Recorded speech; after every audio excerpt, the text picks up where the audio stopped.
Mais uma vez, nós vamos dar início à atividade da noite, rogando a compreensão dos senhores, o cuidado com o celular e convidar o Marco Antônio para declamar um poema para nós e em seguida farei menção ao orador.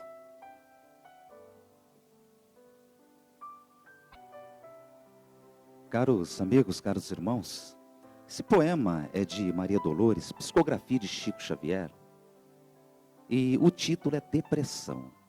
Só que na realidade ela fala de mágoa, de sabores, de ansiedade, que todos nós passamos na vida. Ela diz assim: dizes que sofre angústias, até mesmo quando em casa, que sua alma extravasa nas cinzas da depressão. Perto da rua onde moras, há uma viúva esquecida. Guarda um avô quase sem vida e 3 filhinhos no lar. Doente, serve em hotel, trabalha na rouparia.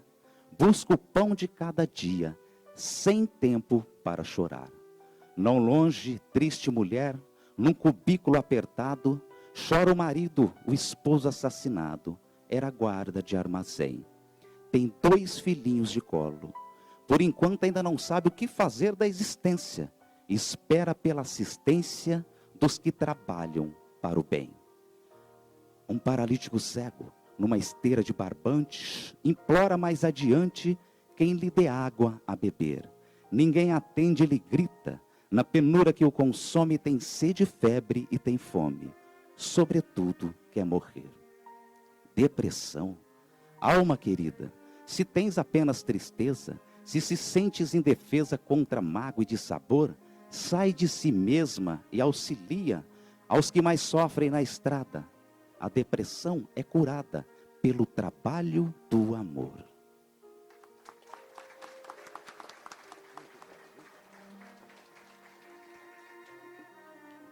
Meus amigos, é uma alegria enorme ter aqui conosco Felipe Salomão, da cidade de Franca, mora em Patrocínio, se faz acompanhar da sua esposa Andercy. O Felipe Salomão trabalha, é um trabalhador incansável da doutrina na região de Franca, adjacências, recebendo convites. Ele está em todo o centro espírita e hoje veio comemorar conosco os 42 anos do Maria de Nazaré. E eu vou chamar e convidar o Luiz Antônio para a prece inicial da noite de hoje. Senhor e Mestre Jesus, reunidos aqui estamos uma vez mais para buscar a sua mensagem libertadora, a sua palavra de vida eterna, hoje recordada pela doutrina dos Espíritos, que tanto nos ensina e que nos permite uma maior compreensão acerca da vida e da lei que rege os nossos destinos. Queremos rogar, Senhor, o envolvimento ao orador da noite e igualmente esse clima de fraternidade, de alegria cristã a todos nós, que durante esses minutos de estudo, de reflexão, nós também possamos receber essa aragem de bênçãos, de paz da vida espiritual. É pois em teu nome, sob a bênção da sua paz, que nós iniciamos a nossa atividade. Que assim seja. Então vamos ouvir o nosso irmão. Meus irmãos, minhas irmãs, que as bênçãos de Jesus nos reconfortem o coração na noite de hoje. É com alegria que retornamos aqui ao Maria de Nazaré, especialmente para as comemorações do 42º aniversário de fundação da casa. Queremos abraçar o Luiz Antônio e o Dilvaldinho e os demais companheiros pelo trabalho que aqui realizam. A Bíblia, como nós a conhecemos aqui no Ocidente, é dividida em chamados 2 testamentos, o Velho Testamento e o Novo Testamento. Testamento é uma palavra que quer dizer herança, contrato, combinação. Então há 2 contratos entre Deus e a humanidade. O Velho Testamento, especificamente, é a história do povo hebreu. Começa com a Torá, que são os 5 livros básicos. Torá é a tradição do judeu, que depois foi escrita, e são 5 livros principais da Bíblia, o começo até o Êxodos, que é a saída do Egito. Depois vieram os profetas, depois vieram os reis, os livros de sabedoria, e vai terminar lá no último versículo da Bíblia, quando o profeta anuncia a vinda do Senhor.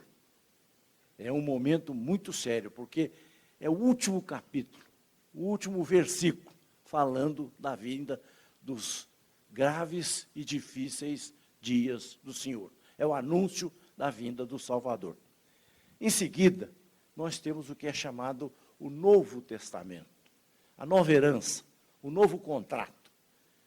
E ele é formado, esse Novo Testamento, pelos 4 evangelistas que iniciam nesta ordem no livro da Bíblia: Mateus, Marcos, Lucas e João. Em seguida vem Atos dos Apóstolos, depois as epístolas de Paulo, Pedro, João e Tiago, finalmente o Apocalipse, que é o livro que tem esse nome porque é uma revelação. A palavra Apocalipse, em grego, quer dizer revelação. É uma revelação divina através de João, o profeta, o médium, que veio trazer para nós os sinais dos tempos, aquilo que viria a acontecer e que está acontecendo neste momento com a humanidade. Dos 4 evangelistas, Mateus, Marcos, Lucas e João, só Mateus e João conviveram com Jesus. Portanto, o que eles escrevem é o que eles viram, não é o que eles ouviram dizer, é o que eles viram acontecer. Por isso, na minha opinião, são aqueles que merecem maior crédito, porque viram o que estava acontecendo e narraram os fatos que presenciaram.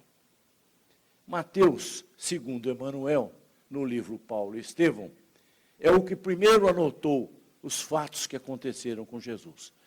Os historiadores, os exegetas, aqueles que estudam o Evangelho, acham que o primeiro a escrever foi Marcos, que ouviu de Pedro. Então ele anotou e escreveu. Mas eu fico com a opinião de Emanuel. Se Emanuel está dizendo, cessa tudo quanto a antiga musa canta. Vamos ficar com Emanuel, para mim, pelo menos. Emanuel diz que o primeiro a registrar os fatos foi Mateus.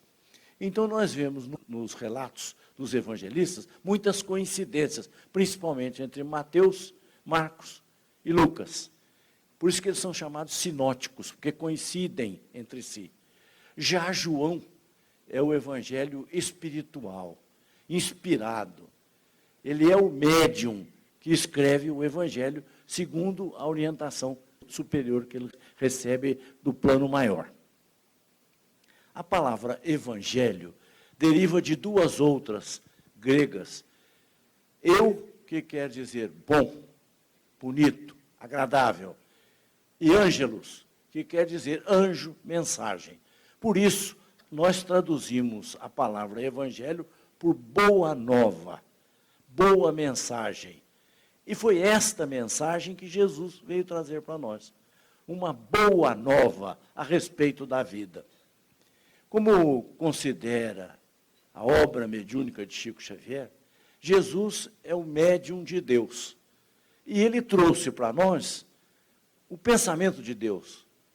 Então, quando a gente lê o Evangelho, a boa nova, estamos lendo o pensamento divino, trazido para o nosso pequeno entendimento, mas é a lei de Deus que ali está. A lei que governa a vida aqui na Terra, a lei que governa a vida no universo.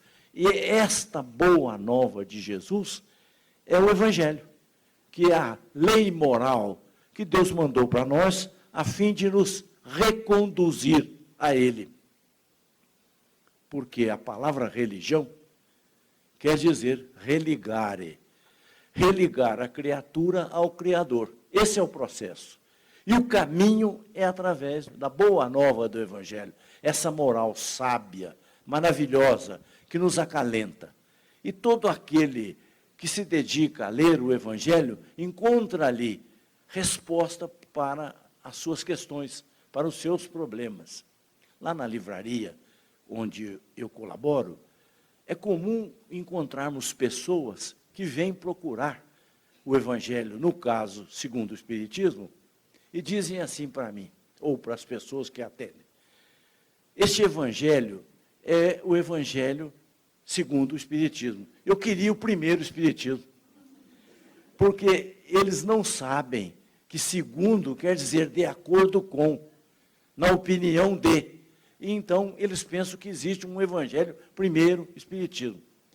E é muito comum também encontrar pessoas que nos procuram e dizem assim: olha, eu estava atravessando um problema muito sério, muito grave, estava desesperado. E abri o Evangelho e vi uma página onde a mensagem me dizia o que fazer. Só que eu não anotei o nome da página. E resolvi o problema, e agora eu queria que vocês me dissessem como é que eu acho essa página, porque eu não encontrei mais. Então o Evangelho tem resposta para as nossas vidas. Quando Jesus diz, nas suas palavras: todos vós que vos encontrais atribulados, vinde a mim, que eu vos aliviarei. Quando nós estivermos atravessando um problema qualquer, seja ele de que natureza for, e que nós não encontremos a saída dentro dos nossos limites de conhecimento, procuremos o Evangelho, que esta boa nova vai nos encaminhar. E nós vamos ficar surpresos, porque como é que o Evangelho sabe do nosso problema? Exatamente porque o Evangelho é a lei da vida. Abarca todos os nossos problemas, todas as circunstâncias da vida estão com resposta ali no Evangelho. Basta lê-lo com atenção. E mesmo que não estejamos atravessando problemas qualquer, mesmo que não estejamos numa situação aflitiva, o Evangelho é um consolo. O Evangelho é uma água cristalina, doce, que cai na nossa alma e faz com que encontremos alento na nossa caminhada. E as respostas vêm claras, dizendo para nós: o caminho é esse. Muita gente pensa que Jesus salvou a humanidade porque o seu sangue pagou os nossos pecados. Povo sanguinolento, né? Porque quer que o sangue pague pecado. Mas não é o sangue de Jesus que salva a humanidade. É o Evangelho. É o caminho que está no Evangelho que Jesus trouxe para nós. Fora desse caminho, não há como nós conseguirmos a nossa redenção espiritual. No entanto, de acordo com o que está no capítulo 1 do livro E o Verbo se fez parábola, do Haroldo Dutra Dias, há outras boas novas, além da moral, que Jesus trouxe. Por exemplo, Deus. A ideia de Deus que Jesus traz é completamente diferente da ideia que vigorava até então. O Deus que Moisés nos apresenta é um Deus de justiça, é verdade. No entanto, é um Deus duro. Mais do que tudo, um patrão, um dono, um guerreiro, que tem preferência pelo povo judeu. Tanto é que o povo eleito se considera eleito até hoje. E ao invés de acharem que eles são de Deus, eles acham que Deus é deles. Tem muita gente que ainda pensa assim. Tem muita religião que acha que Deus é deles, não eles de Deus. Mas nós sabemos que Jesus veio trazer um Deus diferente. Porque o Deus de Jesus, ao contrário do Deus de Moisés, que tem preferências, que tem exclusividades, que aceita oferendas, que gosta de sacrifícios, o Deus que Jesus traz é Pai. É pai, não é padrasto. E como pai é, sobretudo, amoroso com os seus filhos. Quando os discípulos pediram a Jesus: Senhor, ensina-nos a orar, como João Batista ensinou os seus discípulos, ele começa a oração dizendo assim: quando fordes orar, dizei assim: Pai nosso que estais nos céus. Olha que maravilha, Pai nosso. Não é pai do João, não é pai da Maria, não é pai dos hebreus, não é pai dos árabes, é Pai nosso, de todos nós. Isso significa duas coisas. Primeiro, que somos todos irmãos. Gostemos ou não, agradando ou não, somos todos irmãos, brasileiros, argentinos, todos somos irmãos. E outra coisa, somos herdeiros da eternidade. Olha a maravilha que é isso, somos herdeiros dessa fortuna, que é a imensidão que Deus criou por amor, para que nós vivêssemos nisso tudo. Certa feita eu estava acompanhando um caminhão na estrada e não podia ultrapassar porque era faixa dupla, e olhei na traseira do caminhão e tinha uma frase que eu achei maravilhosa e memorizei. Dizia o rapaz: não sou dono de nada, mas sou filho do dono. Olha, nós somos filhos do dono. Um título que ninguém nos pode tirar. E existe título maior do que esse? Sou filho de Deus. Deus é nosso Pai. O Deus de Jesus é esse. O Deus que nos ama. Que Jesus revelou dizendo para nós o seguinte: olhai os lírios do campo e as aves do céu, que não fiam, não tecem, e nenhum deles, nenhum homem viveu como eles. Quer dizer, Deus não abandona as aves do céu em troca dos seus filhos. Ele ampara os seus filhos em todas as circunstâncias.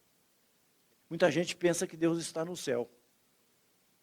Deus não está no céu. Deus está em toda parte. Aqui, agora, está no inferno. Porque nada pode estar fora de Deus, porque estando alguma coisa fora de Deus, ele é limitado. E Deus é infinito. É por isso que o livro dos Espíritos diz claramente na primeira pergunta. Ao invés de dizer quem é Deus, Kardec perguntou o que é Deus. Quem é pessoa? E os Espíritos responderam: inteligência suprema, causa primária de todas as coisas. Então, somos herdeiros desse Deus. Estamos com o universo à nossa disposição. Só depende de nós seguir a boa nova de Jesus. Portanto, o Deus que Jesus nos revela é um Deus Pai, que está preocupado com seus filhos. Muita gente pergunta o seguinte: mas como é que Deus pode tomar conta do universo todo, imenso, sendo uma pessoa? Primeiro que ele não é pessoa, ele é espírito. E quem disse que ele é espírito é Jesus, não sou eu. Não é a doutrina espírita, foi Jesus. E o que Jesus fala, está falado, não tem dúvida. Passarão o céu e a terra, mas as minhas palavras não passarão, disse o Mestre Jesus. E ele disse: Deus é espírito. A mulher samaritana perguntou para ele: Senhor, devemos adorar a Deus aqui no Monte Garizim, na Samaria, ou devemos adorar a Deus lá em Jerusalém, no Templo de Salomão? E ele respondeu: mulher, em verdade te digo, nem aqui nem lá. Deus é espírito, como tal deve ser adorado. Os que o adoram, adoram em espírito. É esse Deus que Jesus veio revelar para nós. Um Deus diferente do guerreiro, que não tem preferências, cuja maior oferenda que ele pede é a misericórdia. Misericórdia quero, não sacrifício. Outra coisa que Jesus veio revelar, além da receita moral, que é a mais importante, sem dúvida, além de Deus, foi o amor. Jesus é o primeiro espírito que fala em amor. Jesus é o primeiro personagem que fala em amor. Até Jesus não se falava em amor. Tanto é que o fariseu foi procurar Jesus e perguntou para ele: Senhor, o que é que eu devo fazer para ganhar o reino dos céus? E Jesus disse para ele: o que lês na Escritura? Porque na Escritura tem. O que está escrito lá no Velho Mandamento? E o fariseu respondeu: amar a Deus sobre todas as coisas. E Jesus acrescenta, e eu vou acrescentar mais um: amar ao próximo como a si mesmo. Quer dizer, Jesus ampliou a lei. É por isso que ele fala: eu não vim contrariar a lei, eu vim dar amplitude à lei. Amplitude é esse: amar ao próximo como a si mesmo. E o fariseu, querendo tentar Jesus, querendo atrapalhar o trabalho de Jesus, pergunta: mas e quem é meu próximo? Por que ele faz essa pergunta? Porque para o judeu, o próximo era quando muito a família dele, o irmão, a irmã, os filhos, nada mais. Para ele, próximo eram aqueles que estavam no seu núcleo familiar. Tanto é que o judeu é exclusivista. Ele não considera as outras pessoas próximo, só aqueles que estão na sua família, e olhe lá, muito próximos mesmo, aqueles mais chegados. Aí Jesus narra a belíssima parábola do bom samaritano. Olha que curiosidade. Jesus vai usar como bom justamente o samaritano, aquele que era considerado gentio, pessoa de baixa categoria. O judeu era tão cioso do seu sangue, que quando encontrava com alguém que era dos gentios, especialmente os samaritanos, como está lá no Evangelho, o judeu cuspia de lado e dizia raca, que é uma palavra que significa pessoa desprezível, pessoa sem categoria. E Jesus pega o samaritano, exatamente o samaritano, mostrando para ele, judeu, que para Deus não há escolha de povo. Por isso que nós sabemos que Deus não faz acepção de pessoa. Um homem estava andando pela estrada, foi assaltado, espancado, jogado no chão e ficou ali à mercê dos acontecimentos. Passou um sacerdote. Quem era o sacerdote? Era aquele que executava os rituais. Passou um levita que cuidava da lei. Ninguém deu bola para ele. Mas veio o samaritano. Olha onde Jesus personifica a bondade, no samaritano, que foi lá, acolheu o homem, pensou as feridas do homem, quer dizer, pôs pensos, pôs ataduras, levou-o para a pensão e disse para o estalajadeiro, olha, cuida dele, eu vou deixar aqui 2 moedas para pagar as despesas. O que faltar, na volta eu vou pagar. E aí Jesus faz uma pergunta que é o checkmate para o fariseu. Quem é o próximo? Quem foi o próximo do assaltado? Não teve saída. O samaritano. Quer dizer, o judeu teve que reconhecer que o samaritano era o próximo, aquele que agiu como o próximo do doente, do agredido. Esse é o amor que Jesus vem ensinar para nós. Amor incondicional. No livro O Banquete, Platão narra a história ele narra a história dizendo que os filósofos estavam reunidos para discutir sobre o amor. E o que é que os filósofos concluíram, segundo Platão? Que há um tipo de amor que é o amor eros, o primeiro estágio do amor. É aquele amor que nós temos por uma pessoa, por alguma coisa, quando essa pessoa ou alguma coisa satisfaz os nossos desejos. Quer dizer, na verdade, eu não amo a pessoa, eu me amo nela. Ela me agrada, então eu a amo. Porque se ela não satisfizer os meus interesses, as minhas expectativas, ela não me serve. Então, é o amor eros. Depois vem o amor filia. É um amor que é mais avançado, porque ele é um amor que, embora tenha interesse, mas ele já procura algo mais. Ele não quer só os seus interesses pessoais, ele quer também a cultura, ele admira também a arte, ele admira também a capacidade das pessoas. Finalmente vem o amor Sofia, que é aquele que o indivíduo procura dar em favor daquele que ama, a quem ele ama. Então é um amor doação, é um amor que não tem interesse, é um amor que não procura satisfação de si próprio, mas procura satisfazer o seu semelhante. É esse amor que Francisco de Assis canta. Senhor, que eu não procure tanto ser amado quanto amar. Esse amor doação, amor que doa para outra pessoa. Esse é o amor que Jesus vem ensinar para nós. Essa é a outra revelação da boa nova de Jesus. Primeiro Deus, depois o amor. Mas Jesus não se circunscreveu a esse aspecto. Só a presença de Deus, ao amor. Ele se preocupou também em revelar a imortalidade da alma. Até a vinda de Jesus, ninguém sabia o que era alma, que era mundo espiritual.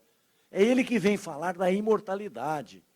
Quando Pilatos perguntou para ele, és rei?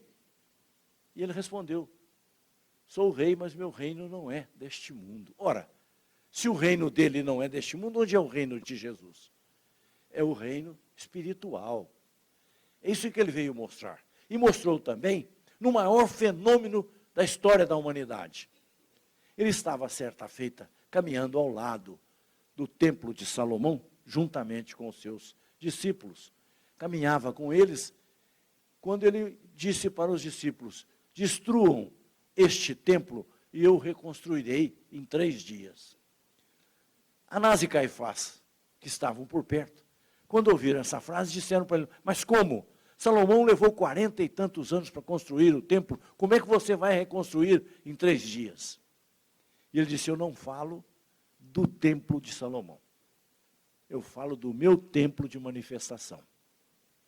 Então Anás e Caifás ficaram preocupados em ver que depois de crucificado, se ele ressuscitaria no 3º dia, como ele prometeu.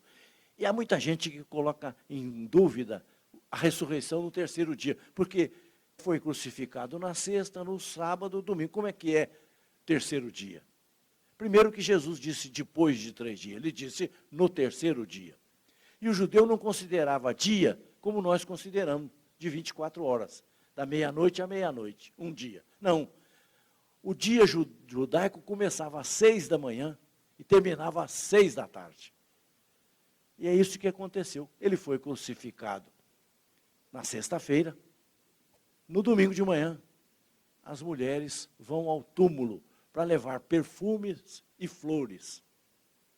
E aqui eu vou fazer um comentário. Estou repetindo o que disse o Divaldo. Não sou eu que disse. As mulheres não vão gostar muito. Mas que Jesus apareceu primeiro para as mulheres para que a notícia corresse depressa. Quem fala é o Divaldo. Madalena, que era a mais interessada, chegou ao túmulo. E o que é que aconteceu? Quando era sepultada uma pessoa naquela época, o túmulo não era cavado no chão, 7 palmos, como aqui no Ocidente. O túmulo era cavado na rocha. Ali se colocava o corpo, vinha-se com uma pedra e depois era lacrada com cimento para provar que ali estava alguém sepultado. Foi o que aconteceu com Jesus. Quando elas chegaram no túmulo, a pedra estava removida. E um anjo apareceu e disse o mais belo epitáfio que qualquer um pode ter. Não está aqui, ressuscitou. Um anjo veio anunciar que o corpo não estava ali, que ele havia ressuscitado. E sem dúvida nenhuma, a ressurreição é o maior fenômeno na história da humanidade. Maior do que a ida à Lua, maior do que a bomba atômica, maior do que a conquista espacial, maior do que o genoma, maior do que tudo. Simplesmente porque provou que Jesus é o Salvador. Todos os outros faleceram. Buda, Lao Tse, Confúcio, Mêncio, todos passaram. Jesus sobreviveu à morte. Mais ainda, a vinda de Jesus na ressurreição prova a imortalidade da alma. Diz para nós que a vida continua, que berço e túmulo são etapas de um mesmo processo, que a vida verdadeira não é esta vida material, é a vida espiritual. Viemos de lá, para lá voltaremos. É isso que Jesus veio mostrar para nós. Esta que é a revelação primorosa do Evangelho. Porque se não tivesse havido a ressurreição, não haveria cristianismo. Tudo desapareceria, ele seria mais um. A ressurreição é o selo do Evangelho, dizendo não é ele mesmo. Porque foi a ressurreição que deu coragem aos discípulos de se dedicarem na divulgação do Evangelho, a ponto de Pedro, ao ser preso, quando foi ser crucificado, pediu para ser crucificado de ponta cabeça, como diz a tradição, porque ele não merecia ser crucificado como o Senhor Jesus. Ele que havia negado o Senhor 3 vezes. Onde é que Pedro buscou essa coragem? Se não na certeza da imortalidade da alma. Se não na certeza de que Jesus era o Salvador. senão na certeza de que Jesus era o Mestre, que viera para trazer a mensagem libertadora. Então Jesus falou de Deus, falou do amor, provou a imortalidade da alma. E diz o Evangelho que com a imortalidade, com o amor, os mártires encontraram coragem para enfrentar as feras, porque sabiam que estavam servindo ao Senhor. É o mesmo que aconteceu com Paulo de Tarso. Quando o soldado vai lhe cortar a cabeça, diz para ele, lamento muito ter de cortar a sua cabeça. E Paulo, naquela coragem indômita que ele tinha, disse para ele, lamento de você mesmo, porque eu sirvo a Deus, você serve aos homens. Onde Paulo encontrou essa coragem? Onde Paulo encontrou a coragem para enfrentar a família, para enfrentar os adversários, para enfrentar os fariseus, para enfrentar a sinagoga, senão na certeza da imortalidade da alma. Quando Jesus apareceu para ele na estrada de Damasco, ele disse, Paulo, Paulo, por que me persegues, meu amigo? Aliás, ele disse Saulo, né? Porque ele ainda não chamava Paulo. Onde é que ele encontrou essa coragem? Se não na certeza da imortalidade da alma. Por isso que esse é o maior fenômeno da história da humanidade. É a certeza de que a vida continua, que estamos de passagem pela terra. Mas Jesus não falou só sobre a moral, sobre Deus, sobre o amor, sobre a imortalidade da alma. Falou também sobre a comunicação dos espíritos. Trouxe a revelação da comunicação dos espíritos. Certa feita, ele estava em Cafarnaum, que era uma cidade onde ele gostava muito de ir e de ficar. Ficava ali na casa de Pedro. E ele pediu para atravessar o lago. Tomaram o barco e atravessaram o lago. E foram na cidade do chamado endemoniado Gadareno. Chegaram em Gadara, que era a terra do Gadareno, e foram recebidos por um endemoniado. É chamado o endemoniado Gadareno no Evangelho. Esse endemoniado caía na água, avançava nas pessoas, agredia, machucava. Quando Jesus chegou e desceu e atravessou a praia, ele disse, Senhor Jesus, o que tens para conosco? Jesus pergunta para ele, qual é o seu nome? E ele diz, eu me chamo Legião. Quer dizer, aquele atormentado era um atormentado por uma legião de espíritos. E aí Jesus pede para que eles abandonem o endemoniado. E ele diz assim, permita-nos pelo menos que nos lancemos aos porcos. E Jesus dá autorização para eles se lançam numa vara de porcos que pastava por ali. Então Jesus veio mostrar também a comunicabilidade dos espíritos. Mostrou que é possível conversar com os espíritos. Aqueles que não conhecem a doutrina espírita e que têm o veso de criticar a nossa doutrina, dizem que lá no Deuteronômio, Moisés disse, não indagueis dos mortos a verdade. E que lá está proibido porque nós trabalhamos com necromancia. Ora, duas coisas nós temos que entender aí. Primeiro, se é proibido perguntar para os mortos a verdade, é porque eles têm a verdade. E Jesus não disse, encontrareis a verdade e a verdade vos libertará? Há uma contradição.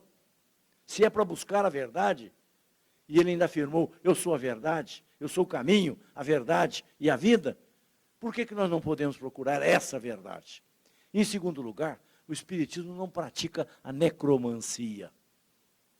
Necromancia era um processo, é um processo ainda, em que se consulta as vísceras dos cadáveres para saber o que vai acontecer. Nós não fazemos isso no Espiritismo. Nós consultamos aqueles que desencarnaram. E é curioso, todos aqueles que se comunicam pela mediunidade no Espiritismo, nunca dizem que estão mortos. Dizem que estão vivos. Então nós consultamos os vivos, nós não consultamos os mortos, e nem cadáveres. Esse ensino nós devemos a Jesus, que conversou com os mortos, ou melhor dizendo, conversou com os espíritos, falou com eles a respeito da imortalidade, da vida, do processo de evolução.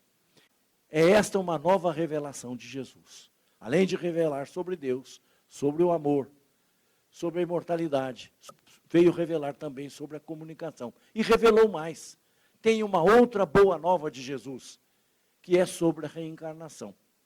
Se nos perguntarem, Jesus falou sobre a reencarnação? Não. A palavra reencarnação ele não falou. Até porque não havia essa palavra na gramática hebraica. A reencarnação, a palavra reencarnação, só vai surgir em 1700 com os ingleses. Então ele não podia falar numa palavra que não existia. Mas ele falou em nascer de novo, em renascer.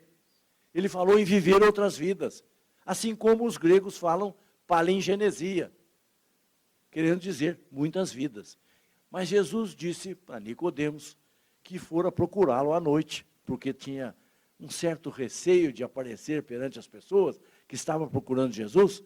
Nicodemos vai ao encontro de Jesus e diz para ele: Mestre, sabemos que vens de Deus, por fazeres o que fazes e dizeres o que dizes. Jesus não esperou mais nada. Já respondeu para Nicodemos: olha, Nicodemos, é necessário renascer de novo. A palavra certa é renascer, não é nascer como está nas traduções. No original é renascer de novo. O Nicodemos ficou espantado. Tanto ele entendeu que era outra vida material, que ele pergunta: mas como, Senhor? Como é que eu velho posso retornar ao ventre da minha mãe? E Jesus diz: é necessário, Nicodemos, renascer da água e do Espírito. Por que Jesus falou da água e do Espírito? Porque o nosso corpo é formado quase que 70% de água. Portanto, renascer da água tem um significado. E também porque, quando a criança está no útero materno, ela está no líquido amniótico, está dentro da água, que quando rompe a bolsa materna, é sinal de que vai nascer a criança. É por isso que Jesus é nascer da água e do Espírito. Muita gente pensa que é o batismo. Precisa batizar, jogar água. Mas é curioso. Embora Jesus fale que é renascer da água e do Espírito, ele nunca batizou. Está lá em Lucas. Ele mesmo nunca batizou. Ora, se o caminho era esse, por que ele não batizou? Porque não era ao batismo que ele se referia. Era nascer de novo, renascer de novo, da água e do Espírito. Como é que é renascer do Espírito? Nós somos filhos de Deus. Somos espíritos criados por Deus. E Jesus afirma: o corpo nasce do corpo, mas o Espírito não nasce do Espírito. Porque o Espírito é criação de Deus. Então, como é que é renascer do Espírito?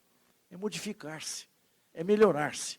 É por isso que está dito, lá na obra kardeciana, que conhece-se o verdadeiro espírita pela sua transformação moral, pelos esforços que emprega para domar as suas más inclinações, fazendo desencarnar, morrer o homem velho e nascer o homem novo. Esse que é o renascimento do Espírito. Agora, Jesus falou em renascimento do Espírito, dizendo que é a reencarnação, viver novamente materialmente, formando outro corpo, mas também começando uma nova vida espiritual. Nós, os espíritas, estamos falando de reencarnação toda hora. No Centro Espírita, toda hora falamos de reencarnação. Agora mesmo, eu estou falando de reencarnação. Mas é importante nós compreendermos que mais importante do que entender a reencarnação é viver como criatura reencarnada, esforçando-se para cumprir o que o Evangelho está dizendo. Mudar-se, evoluir, modificar-se. Por quê? O pastor protestante, que lá na sua igreja critica a reencarnação, dizendo que ela é uma inverdade, mas que vive como criatura reencarnada, lutando com as suas imperfeições, com as suas dificuldades, com os seus problemas, está melhor do que nós espíritas, que vivemos pregando a reencarnação, mas deixamos a vida nos levar. A vida leva eu. Repito hoje os mesmos erros. Repito hoje as mesmas falhas. Continuo eu mesmo, com as minhas imperfeições, com as minhas dificuldades, e muitos de nós, os espíritas, ainda temos a audácia de dizer: vou deixar para a próxima encarnação. Será que você vai ter outra reencarnação? Vai. Mas onde? Com quem? De que maneira? Não pense você, nem pense eu, que estamos quitando as nossas dívidas nesta encarnação. Estamos pagando apenas, acertando apenas uma parte com a nossa consciência, porque a maior parte está por ser paga, está registrada na dívida ativa. Quando nós vamos reencarnar e verificamos a distância que estamos daqueles a quem amamos e perto de quem nós gostaríamos de estar, ficamos assustados, porque a distância é enorme. E nós dizemos para os mentores, eu queria estar perto da fulana ou do fulano. Queria? É fácil, é só evoluir. E como é que eu faço? Reencarnando. E aí, quando eu vou reencarnar, eu começo, me dá isso, me dá aquilo, me dá mais isso, uma esposa complicada, um marido difícil, um problema de saúde, um patrão exigente, os filhos problemas. Os espíritos que não são bobos nem nada, dão 10% daquilo que a gente pede, porque eles sabem que nós não vamos aguentar. E nós chegamos aqui e começamos a gritar quanto 10% do problema. Se nem tudo que nós pedimos foi dado, e ainda assim nós reclamamos, que moral que nós temos. Ouvimos muitos jovens dizerem assim, meu pai tem que me aguentar do jeito que eu sou. Eu não pedi para nascer. Não pediu mesmo. Implorou, suplicou, ajoelhou, ficou na fila, esperando a oportunidade lá para poder reencarnar. E quem de nós sabe qual é o país onde nós vamos viver? Hoje nós estamos aqui em Votuporanga, acolhidos, sabendo coisas importantes da nossa moral, daquilo que nós precisamos modificar. Onde é que nós vamos reencarnar na próxima? E aquela dívida que está atrasada, com juros, correção monetária, se vier de uma vez, como é que nós ficamos? Nós costumamos brincar, lá na nossa reunião de estudos, nós temos um companheiro muito falante, muito alegre, muito brincalhão, e ele exaltado, enfim, é uma criatura muito agradável, mas porém exaltado. E aí a gente, quando comenta sobre essa questão da reencarnação, nós dizemos, fulano, trata de melhorar, porque senão você vai reencarnar na casa do Jaime. Não, aí eu não quero. Então, por que nós aceitamos reencarnar, muitas vezes, nas situações mais difíceis, com os maiores problemas? Porque é o melhor que nós podemos, é aquilo que nós merecemos, é o que temos de indisponibilidade no momento. Jesus também falou em reencarnação, quando ele subiu ao Monte Tabor, com Pedro, Tiago e João, e fez aquilo que nós chamamos de transfiguração. Ele diz, apareceu, e apareceram Moisés e Elias. Os discípulos ficaram encantados, maravilhados.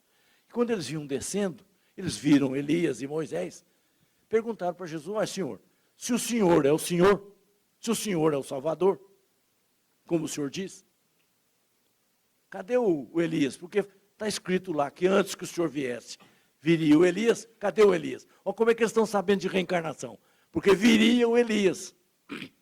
E Jesus disse para ele, em verdade, o Elias já veio. Fizeram com ele o que quiseram. Aí os discípulos entenderam que eles falaram de João Batista. Entenderam como? Porque tudo o que havia acontecido com João Batista, o jeito do João Batista era o Elias reencarnado. O João Batista vivia com uma cintura envolvida por um couro, uma tira de couro amarrada no ombro e presa na saia, e comia gafanhotos e mel. Se vocês forem ler a biografia do Elias, é exatamente essa. Ele vivia assim. Elias teve uma disputa com um sacerdote de Baal, e ele ganhou a aposta. E naquele tempo quem perdia pagava com a vida. Ele mandou degolar os que perderam a aposta, tanto o sacerdote quanto os seguidores. Vai reencarnar como João Batista, que perde o pescoço. A Salomé convenceu Herodes de dar a ela a cabeça do João Batista, e aqueles outros que cortaram a cabeça dos sacerdotes de Baal, reencarnam na época de Jesus, e são as crianças que foram degoladas a mando de Herodes para matar Jesus. Tudo se encaixa. Por isso que os discípulos entenderam que quando Jesus falava que João Batista era Elias, não tinha outra solução. No meu modo de entender, onde Jesus fala melhor sobre reencarnação, mas sem dúvida nenhuma, é clara a ideia da reencarnação, é quando ele está conversando com os discípulos e fala para eles sobre o escândalo. E diz textualmente, é necessário que haja o escândalo, mas ai daquele por quem o escândalo vem. E aí continua comentando, se o teu olho é causa de escândalo, é melhor arrancar o olho e entrar na vida sem o olho, do que entrar na vida com o olho e perder a vida. Olha, isso é textual. Será que Jesus não sabia que a causa do olho estar cometendo falha não é o olho, mas é o pensamento? Claro que sabia. E será que Jesus estava pregando que era para eu enfiar a mão no olho e arrancar o olho? Isso é um absurdo, ele não ensinaria isso. E ele fala, é melhor entrar na vida sem o olho. Entrar na vida é o quê? Reencarnar. Então, é evidente que Jesus está trazendo a boa nova da reencarnação, dizendo para nós que a reencarnação é lei da vida, que os hindus chamam de samsara, a roda da reencarnação. Enquanto nós não liberarmos a nossa consciência, porque a gente pensa que reencarna com boletos de prestação para pagar, amarrado no braço. Nós não pagamos para Deus, Deus não cobra nada de ninguém. Nós cobramos de nós mesmos. É a nossa consciência que imprimiu a falha no nosso perispírito e para apagar essa falha, é o processo que nós estabelecemos, muitas vezes, de dores morais, de dores cruciais, de dores difíceis. Jesus também falou da pluralidade dos mundos habitados. Trouxe a boa nova da pluralidade dos mundos habitados. Quando ele afirmou, há muitas moradas na casa do Pai. Onde é que estão essas moradas? Nesse universo imenso que à noite nós vemos uma parte, aqui na parte do hemisfério sul, porque a parte do hemisfério norte nós não vemos. Planetas imensos, moradas imensas, esparramadas pelo universo. Há planetas situados fora da nossa galáxia, que são tão grandes, são tão imensos, que se pudessem vir na direção da Terra, e eles não podem, porque existe uma lei de magnetismo que prende cada planeta na sua órbita. Mas se eles saíssem de lá, se pudessem, eventualmente, numa hipótese absurda, sair do lugar onde estão e vir em direção à Terra, eles não passariam entre a Terra e a Lua. Tão imenso que eles são. Para que isso? Há os que acham que Deus criou isso só para nos encantar. Mas a gente não vê, como é que vai nos encantar? Eu pergunto, quem é de vocês que faria uma casa muito bonita, uma mansão imensa, cheia de todas as comodidades, todos os recursos que a arquitetura pode imaginar, e colocaria o filho para morar na casa do cachorro? Nenhum de nós. Pois é isso que as pessoas pensam, que Deus fez essa imensidão que aí está, mas fez a gente morar aqui no planetinha Terra, essa casa abençoada da nossa evolução, mas que é o menor planeta que a gente pode encontrar em relação aos que estão aí esparramados. A Terra tem 4,5 bilhões que ela foi criada. Ela foi criada por Jesus. Deus deslocou a Terra do Sol, a massa da Terra no Sol, entregou para Jesus, segundo Emmanuel, no livro A Caminho da Luz, e falou para ele, trabalha. E Jesus colocou a Terra nesse ponto, no exato lugar onde ela deve estar. Nem 1 metro para lá, nem 1 metro para cá, nem 1 metro para cima, nem 1 metro para baixo. Porque só 1 metro, 1 metro só, para lá ou para cá, a vida seria impossível na Terra. Ou queimaria pelo excesso de sol, ou queimaria pela falta de sol. Então, Jesus colocou exatamente no lugar onde ela precisava estar para desenvolver essa humanidade. 4 bilhões de anos, 4,5 bilhões de anos atrás. E ele diz, antes que o mundo fosse criado, eu já era puro. Ora, há 4,5 bilhões de anos atrás, Jesus já era puro espírito e recebeu de Deus a humanidade para ele criar essa humanidade. E Paulo de Tarso, na sua carta, diz o seguinte: tudo foi feito por ele, nada foi feito sem ele. Quer dizer, isso que está aqui, essa terra maravilhosa que está aqui, é o pensamento materializado de Jesus. Nós moramos na casa que o arquiteto Jesus criou para nós. E ele foi mais grave ainda, dizendo: estarei convosco até a consumação dos séculos. Há 4 bilhões e meio de anos atrás, ele já estava conosco. E está conosco até agora. É por isso que nós não precisamos nos desesperar. Porque ele está conosco. Haja o que houver. Aconteça o que acontecer, ele está conosco. Nós somos da responsabilidade de Jesus. Jesus é que está cuidando de nós em nome de Deus. E ele foi mais grave ainda, porque ele deu uma sentença que é altamente acalentadora ao nosso coração. Porque ele diz textualmente: nenhuma das ovelhas que meu pai me confiou se perderá. Nenhuma. Não quer dizer algumas, é nenhuma. Quer dizer, mais devagar, mais depressa, com mais dificuldade, com menos dificuldade, nós vamos caminhar. Nós não nos perderemos. Por isso que nós não podemos nos desesperar. Nós ficamos pensando: ai meu Deus, como vai ser amanhã? Será aquilo que Deus quiser, que está programado.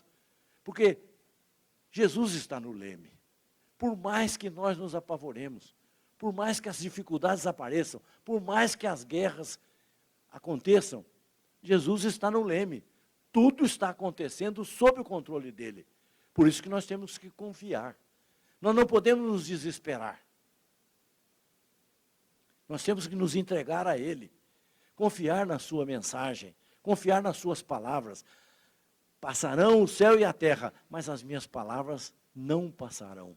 E ele prometeu que estaria conosco até a consumação dos séculos. Então nós temos que confiar em Jesus. Ainda que a imprensa diga, ainda que a televisão fale, ainda que os fatos apareçam, não nos desesperemos. Não vamos cruzar os braços, porque não é essa a proposta. Vamos fazer da nossa parte. Vamos fazer o que nos compete. Faça da tua parte que o céu te ajudará.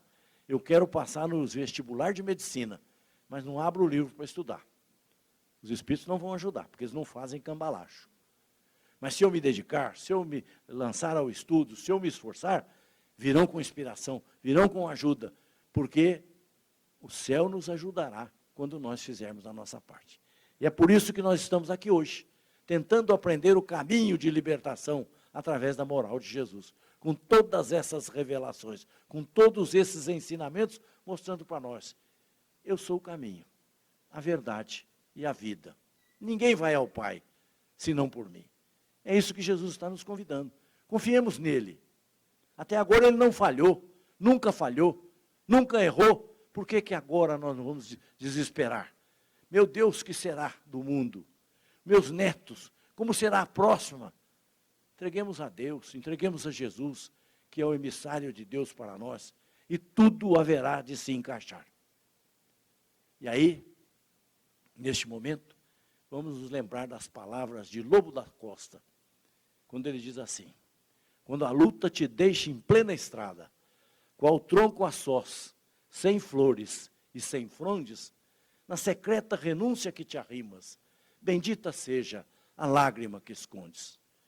Quando a dor te converta a vida em rede estranha de sinistras horas, mesmo nas raias do suplício extremo, bendita seja a lágrima que choras.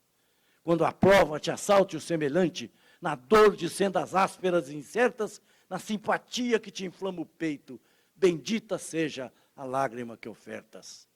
Quando, porém, caminhas na bondade, a que nobre e sereno te conjugas, muito acima das lágrimas que vertes, bendita seja a lágrima que enxugas.